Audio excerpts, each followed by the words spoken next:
যেভাবে ইসলাম অনুযায়ী রাষ্ট্র পরিচালনা করবার জন্য আল্লাহর কোরআনের আইন দিয়ে সমাজকে পরিচালনার স্বপ্ন নিয়ে আমার বাংলাদেশের আমাদের পূর্বপুরুষরা, আপনার দাদা আমার দাদা, আপনার বাবা আমার বাবারা সেই ব্রিটিশ আমল থেকে লড়াই করেছে, যুদ্ধ করেছে, রক্ত দিয়েছে, জীবন দিয়েছে, রক্তের নজরানা দিয়ে এদেশের প্রতি ইঞ্চি মাটিকে খরিদ করেছে।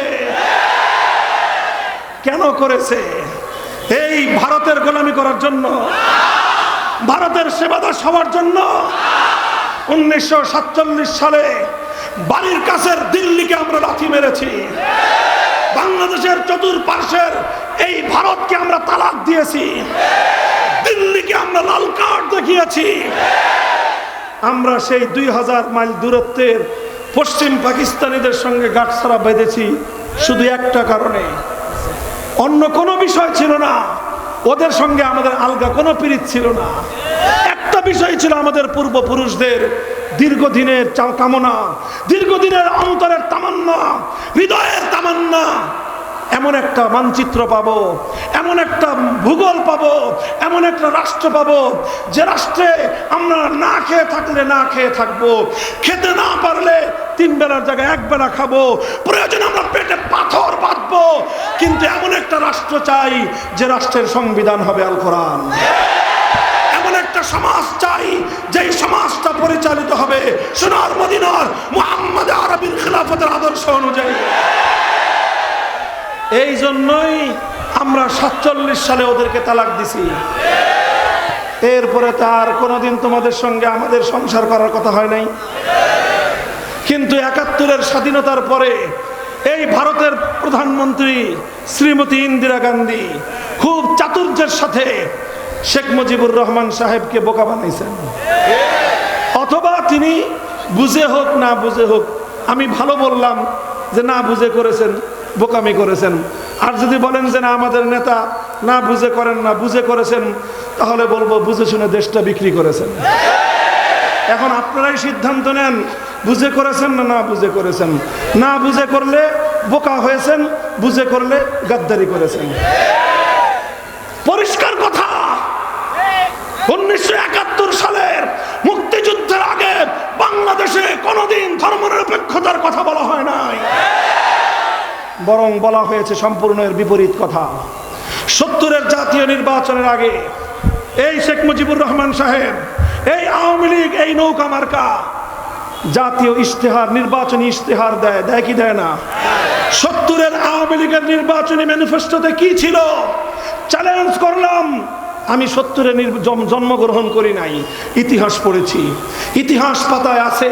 চ্যালেঞ্জ করলাম, 70-এর আওয়ামী লীগের নির্বাচনের ইশতেহারে কথা ছিল পরিষ্কার, বিজয়ী হতে পারলে কোরআন সুন্নাহ বিরোধী কোনো আইন করবেন না। বলবেন হুজুর সেই ইশতেহার তো 5ই আগস্ট অফিস টফিস সব জ্বালায় দিছে, ওই ইশতেহার এখন নাই। অফিস জ্বালাইছে, সুধা সদন তো আছে শ্বশুর বাড়ি। হ্যাঁ, সুধা সদন কিন্তু ওনাদের আপার শ্বশুর বাড়ি, ওটা ডক্টর ওয়াজেদ মিয়ার বাড়ি। ওয়াজেদ মিয়ার ডাক নাম ছিল সুধা মিয়া, এই জন্যই সুধা সদন বলে। ধানমন্ডিতে ওই বাড়িটা আছে এখন ওনাদের। ওই বাড়িতে তো কেউ আক্রমণ চালায় নাই। 32 নম্বরেও গেছে পাবলিক, কিন্তু শ্বশুর বাড়ি কেউ চিনতে পারে না।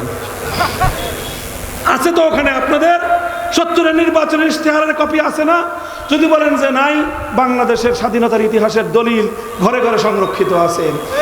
70-এর নির্বাচনে আপনারা এই ওয়াদা করেছিলেন, চ্যালেঞ্জ করলাম।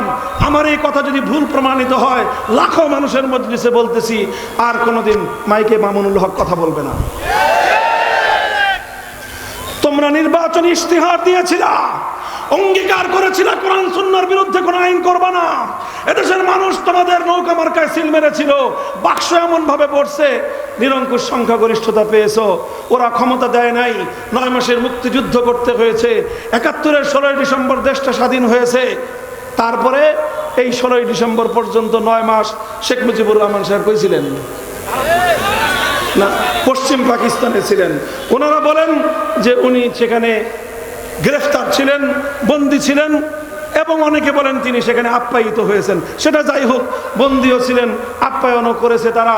তারপরে 16ই ডিসেম্বরের পরে মুক্তি পেয়ে লন্ডন গেছেন, শ্রীমতী ইন্দিরা গান্ধীর সঙ্গে ওনার সাক্ষাৎ হয়েছে। আসার সময় ইন্দিরা গান্ধী ওনার মুজিব কোটের পকেটে চিরকুট ধরায় দিয়েছে আর বলে দিয়েছে, বাংলাদেশে যাও, এমন একটা সংবিধান দিবা যেই সংবিধানের মাধ্যমে চিরদিনের জন্য তোমার বাংলাদেশ হবে ভারতের গোলাম। এর নাম হলো 72-এর সংবিধান।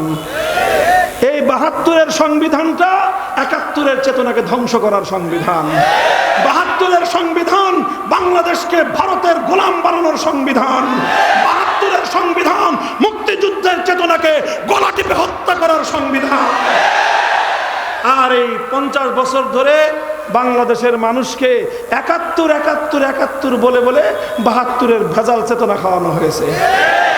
আর এইভাবেই ভেদাল চেতনায় চেতিত হয়ে এই ওনারা গোটা বাংলাদেশকে দূষিত করেছেন। বর্তমান প্রজন্ম আলহামদুলিল্লাহ যথেষ্ট সচেতন। এরা এখন ভেজালের ব্যাপারে সচেতন। নির্ভেজাল জিনিস ছাড়া এরা খায় না এখন আর। এখন তারা সত্যিকার 71-এর চেতনাকে উদ্ঘাটন করেছে। 71-এর চেতনাকে উদ্ঘাটন করে মূর্তি সংস্কৃতি মসজিদের নকর থেকে বুড়িগঙ্গায় ভাসিয়ে দিয়েছে। টেকনাফ